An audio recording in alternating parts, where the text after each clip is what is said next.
Baik saudara, kini saatnya kita lihat sedikit informasi apa saja yang ada di Harian Kompas edisi hari ini Rabu 7 Agustus 2024. Di halaman muka ada sebuah foto besar yang masih meneruskan informasi dari tajuk rencana Harian Kompas yang sudah kita simak bersama-sama tadi. Di sini ada sebuah foto yang menampilkan pemanjat tebing Indonesia Fedrik Leonardo dan Rahmat Adi adu cepat mencapai puncak saat babak penyisihan cabang panjat tebing nomor speed putra Olimpiade Paris 2024 di arena panjat tebing Prancis pada Selasa 6 Agustus 2024 kemarin.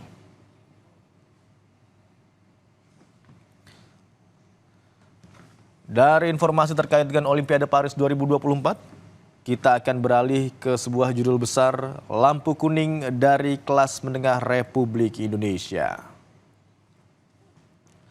Kelas menengah Indonesia semakin berkurang jumlahnya dan tidak sejahtera.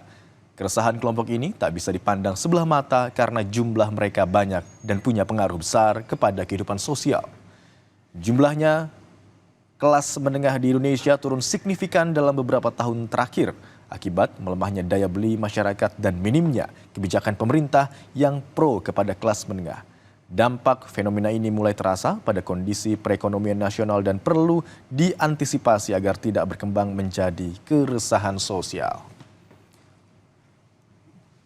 Saudara, tadi sejumlah informasi yang ada di Harian Kompas edisi hari ini Rabu 7 Agustus 2024. Tentunya masih banyak informasi lainnya yang dapat Anda baca di Harian Kompas edisi hari ini atau Anda juga dapat membacanya secara daring di kompas.id.